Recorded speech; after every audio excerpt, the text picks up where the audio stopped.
In the wilderness, there are sounds we never hear, not because they are too faint, but because our hearts are too loud. But that morning, the forest called with a silence so fierce, even David couldn't ignore it. A veteran forest ranger? Hardened by Oregon's biting winters and hardened policies, he trudged through the snow-laced shadows of the Dashawites National Forest just after sunrise, chasing whispers of illegal hunting activity. The trail was fresh, rogue tire marks cut through the frost like old scars, and gunshots had echoed through the cold dawn like a warning. But nothing could have prepared him for what he found. There, crouched near a half-collapsed hunting trailer sinking into branches and ice, was not a criminal, but a spirit on the edge of breaking, a young lynx. She didn't flee. Her body was gaunt, her fur dull and torn, her front paw trembling with injury, yet her eyes wild and golden, locked onto David with the fire of something ancient, something protective. Between her and the trailer, barely noticeable, sat a cardboard box dusted in snow, and suddenly the air stopped moving. David's boots froze in place. She wasn't just surviving. She was guarding. He shall cover thee with his feathers, and under his wings shalt thou trust. The world often sees only predators or prey, never protectors. But this lynx wasn't standing for herself. Her body curled low, coiled like a broken spring, her ears twitching and teeth just beginning to bare. She wasn't injured and afraid. She was prepared to fight. Not to escape, but to defend. David knew wild cats didn't behave this way. Lynx were phantoms of the forest, solitary and elusive. They didn't linger. They didn't protect anything. They didn't birth. So what was she guarding? Why was she here? David dared a single step forward, and instantly her growl rumbled low. Not frantic, but deliberate, a mother's warning in a language older than words. He backed away, pulse pounding. Her body didn't follow. Her eyes did. That box. The snow-covered, barely held-together box. What was in it? From a safe distance, David raised his binoculars. The lens clicked into focus, and what he saw hollowed his breath from his lungs.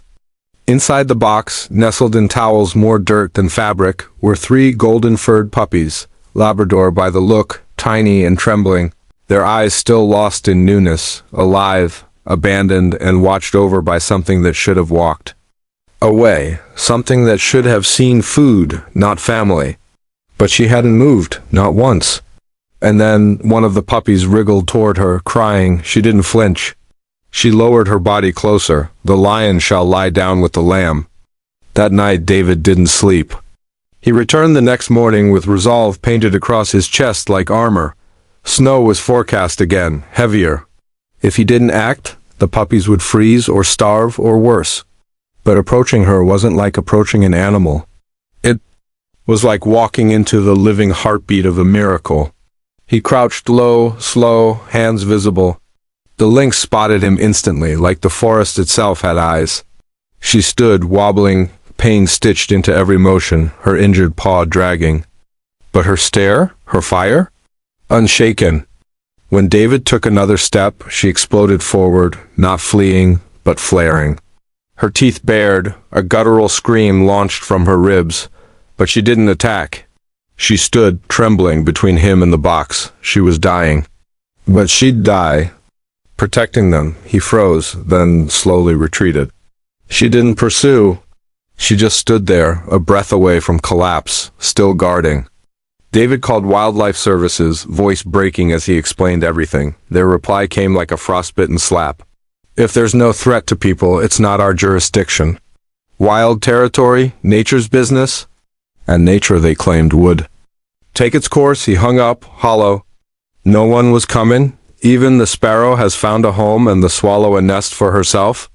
That night, David returned, not with tranquilizers, not with traps, but with a drone. From above, maybe he could understand her. Maybe he could help? The drone hovered over the scene, the screen flickering. There she was, still there. Still circling that box like a wounded clock hand, like a sentry who refused to leave her post. The pups were shifting weakly, mewling into the cold. One tried to crawl out. It failed, crumpling like a leaf in the wind. No nourishment, no mother of their own. Only her, David zoomed in. Her ribs were visible, each breath like a fight. A dark wound swelled near her hind leg, infection blooming beneath. Her skin. She was fading, but still she stayed. As the drone buzzed above, she looked directly into the lens, not afraid, not curious. Resigned, she lowered herself next to the box, curling her fragile frame around it like a second skin, not from the cold, not from other predators, but from the man who dared enter her silence. She was shielding them from the very world that had abandoned them. And she was doing it with her last ounce of life. Greater love hath no man than this, that a man lay down his life for his friends. By the third morning, the trees groaned with ice and temperatures had plunged well below what any abandoned animal could survive. David knew the hourglass had flipped. He packed thermal equipment and drove the snow-glazed trail with urgency pumping in his veins. When he arrived, the forest was silent, the kind of silence that feels like grief. Through the thermal scope, he saw her, a dim orange glow against the blue of winter's breath. She was still there. The puppies beside her flickered like candlelight, weak, unstable, barely alive. David recorded it all. It wasn't a report anymore. It was a prayer. In pixels, sent to a wildlife biologist he trusted. Minutes later, a reply. Female lynx, it read. Young, likely lost her litter, maybe in last month's fires. She's adopted them, surrogate behavior, David stared. Not instinct, not madness. Mourning, this lynx had wandered through. Grief into love. She had lost everything, and instead of giving in, she gave herself. She didn't know their species. She didn't care. She had answered their cries. She had become their mother. Blessed are the merciful, for they shall obtain mercy. That day, David didn't leave. He sat beneath the arms of snow-heavy pines and watched something wholly unfold in the heart of the wild. She didn't leave to hunt. She didn't call for help. Her world was reduced to a box of broken life, and she was all that stood between it and death. Her movements were slight now, conserving what little strength she had. The pups crawled over her paws, nuzzled her side, and she allowed it, not just allowed, welcomed, chosen. She had chosen not to eat, not to flee, not to fight her pain, but to stay, to give warmth, to give love. What science may call surrogate behavior, the soul recognizes as sacrifice. In a world that brands predators as cold and ruthless, she had rewritten the laws, not with force, but with compassion. A predator who mothered the lost. A lynx who wrapped herself around 3 abandoned puppies and refused to let go, even when her own life was unraveling. This wasn't survival, this was something else. Something pure, something deeply, devastatingly human. And in that cold clearing beneath a sky heavy with snow, David saw a truth he would never unsee. Sometimes the wild teaches us what it means to be truly human. The forest held its breath, and so did David, standing still at the edge of something too sacred to name. That morning had begun like any other, the frost clinging to branches like memory, the trees wrapped in a silence that only the wounded can truly understand. But now everything had shifted. The lynx, this feral mother, worn and trembling from her unrelenting vigil, had just done the one thing no one expected. She had let go, not out of weakness, but of something else. Something ancient and powerful, trust. And as the soft golden paws of those orphan puppies reached for Daisy Ann, animal once broken herself, now standing as a quiet guardian, the world seemed to bend into a shape that felt like hope. He heals the broken-hearted and binds up their wounds. That verse whispered through David's chest like a prayer as he watched the moment unfold. Daisy didn't move. She didn't inch closer or wag her tail. She knew this was a threshold moment. One wrong motion could shatter it all. The lynx took another small step, her breath visible in the cold morning air. Her ribs rose and fell like bellows of courage. Her body was still taut with caution, but her eyes, they were different now. Not soft, not trusting entirely, but open, cracked open just enough for the light to seep in. The lynx looked not at Daisy as a threat or rival, but as something else, a witness, a bridge. David felt tears sting the corners of his eyes. This Impossible harmony between predator and protector. This was what humanity had forgotten. That survival was never supposed to be a solitary song.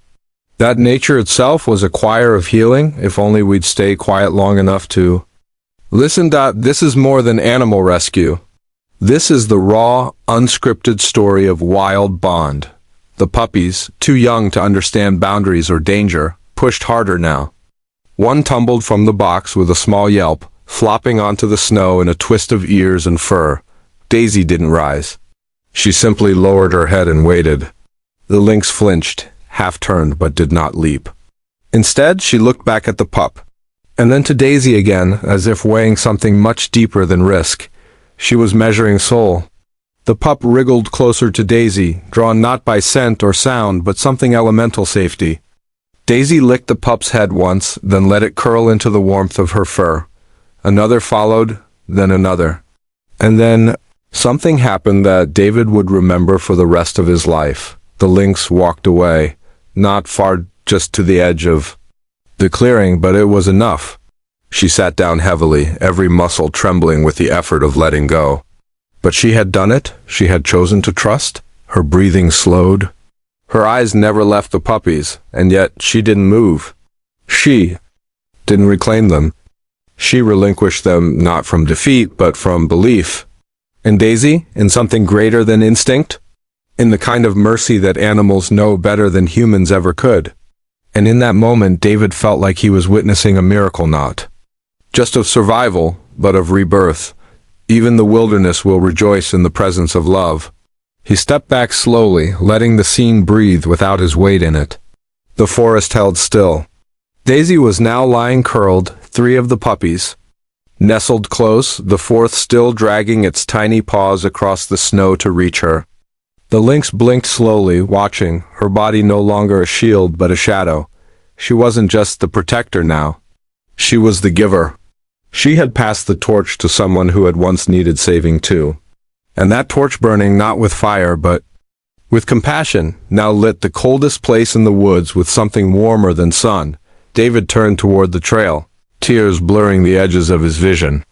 Behind him, the snow continued to fall in thick, slow flakes, each one a silent witness to a decision that defied every law of nature but one. The law of love. And somewhere in the hush of pines and that holy pause between heartbeat and breath, the forest spoke back. It said, "Let this be remembered." In a forest where silence once carried the weight of grief, something eternal shifted.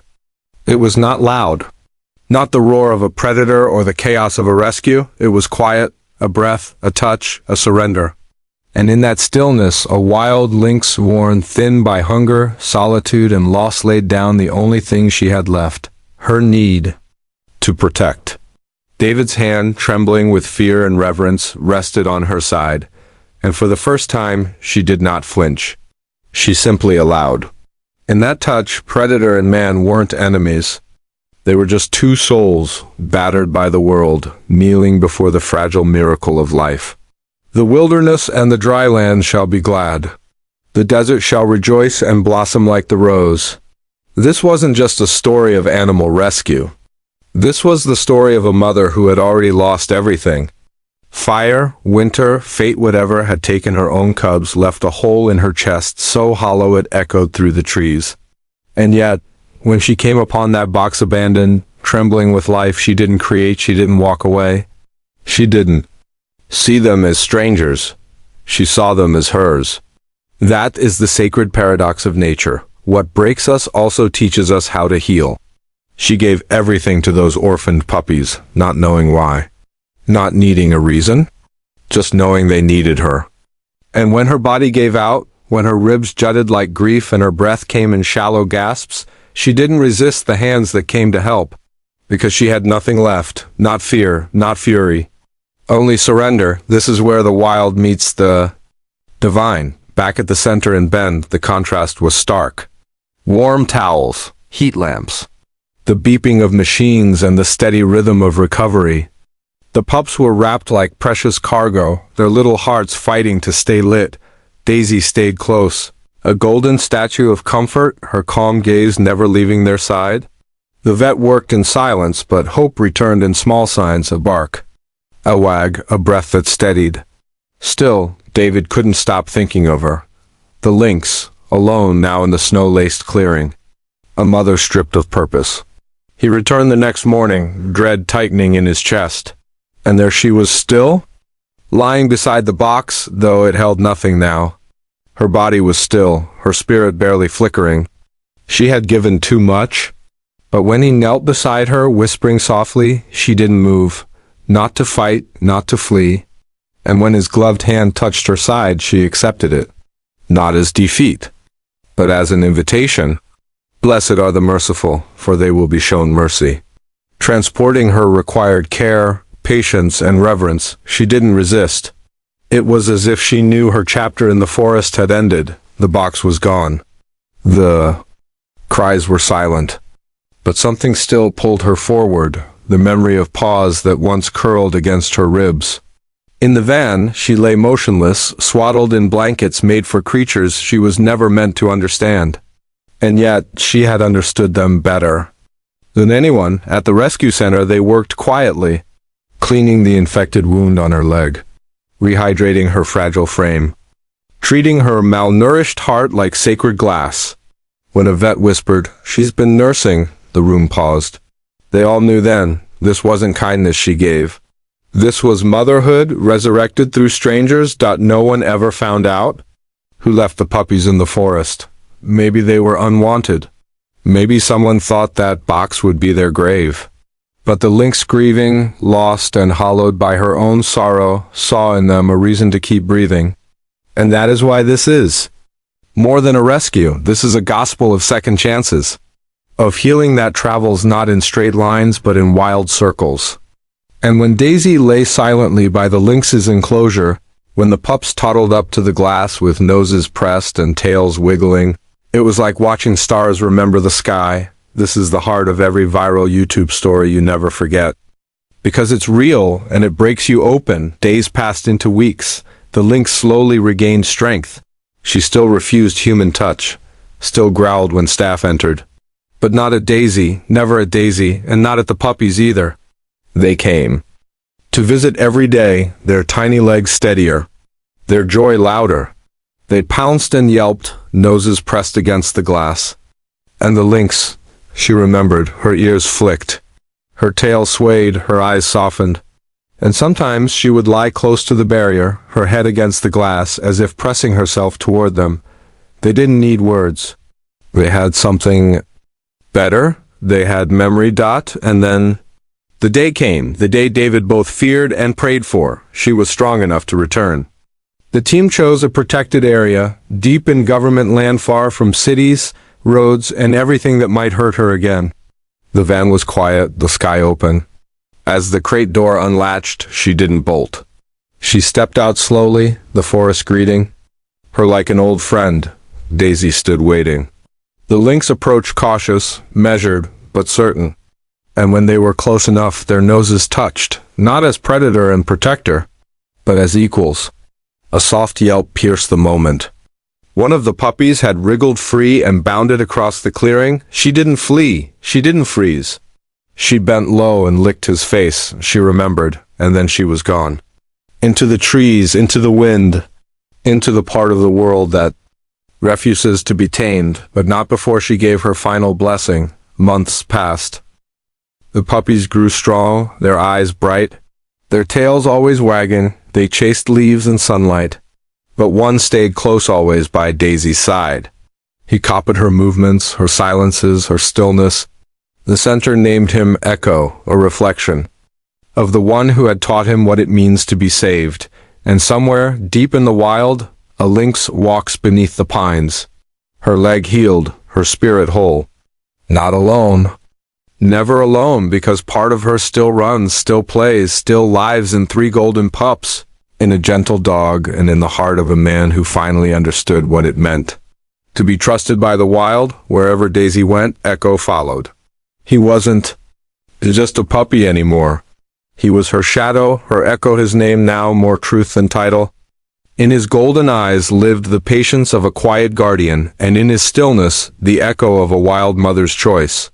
David often watched the two from the porch of the rescue center, coffee in hand, heart full of questions. How had this all happened? A wild lynx, 3 abandoned pups, a gentle dog who once needed saving, and a ranger who simply couldn't walk away. These weren't the kind of pieces that fit together, and yet somehow they had. Still, in quiet moments, David wondered, would he ever see her again, the lynx who had given everything? The lynx who had allowed herself to be saved. The lynx who vanished into the wild without looking back.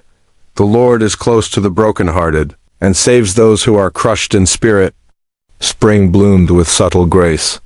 The snow had surrendered, the trees were greening with a kind of defiant hope. And one crisp morning, months after that unforgettable farewell, David found himself back in the same national park. He carried new trail cameras, not expecting much, just the quiet satisfaction of monitoring wildlife's return. But deep down, in the place where belief and longing overlap, he hoped. There was one clearing near a stream just remote enough to feel sacred. He set a camera there, beneath the open arms of old pines, where light filtered through like a benediction. 2 weeks passed. Then back at the center he reviewed the footage. First, deer, a black bear, squirrels in comical flurries. The forest alive in its usual rhythms. But then, just past dusk movement, and she stepped into the frame, not another lynx, her stronger now, fuller, her coat sleek, healed. Her eyes clear, her gait confident, purposeful. She paused only once to drink from the stream, but then 3 shadows flitted into view, small, darting, curious. Cubs, her cubs. They moved like joy itself, weaving through roots, chasing the breeze, alive in every sense. David's breath caught. His eyes blurred. She hadn't just survived. She had healed. And somewhere deep in that untracked wilderness, she had become a mother again. This is more than survival. This is resurrection. There was no collar, no tag, no tracker. No official record of what she had done. Just one trail camera. Just one sacred moment, and that was enough. Because it meant something more than data. It meant that compassion silent, instinctive, unreasoned had worked. She had returned not as a ghost from David's memory, but as living proof. When we choose to protect life, life finds a way to return, and behold, I make all things new. At Hope and Fur, we believe in the quiet revolutions that begin when someone chooses not to look away. When a wild lynx shields abandoned puppies. When a rescue dog sits silently beside a predator, teaching trust through presence. When a ranger carries blankets into the snow instead of giving up. These are the moments that change the world, not through force, but through kindness, through courage, through faith in what could be, even when everything says it shouldn't. The lynx rewrote the rules. She reminded us that motherhood isn't blood. That love doesn't always wear the face we expect. That in the coldest corners of the world, warmth is born the moment someone chooses to stay, and she did. She stayed, she protected. She allowed herself to be saved. Now her story circles back, not as a tragedy, but as a testament. This lynx's journey from injury to healing, from loss to new life, is why nonprofit wildlife rescues matter. These aren't just feel-good stories. They are critical lifelines. Caring for animals is more than love, it's responsibility. It's stewardship, it's compassion in action.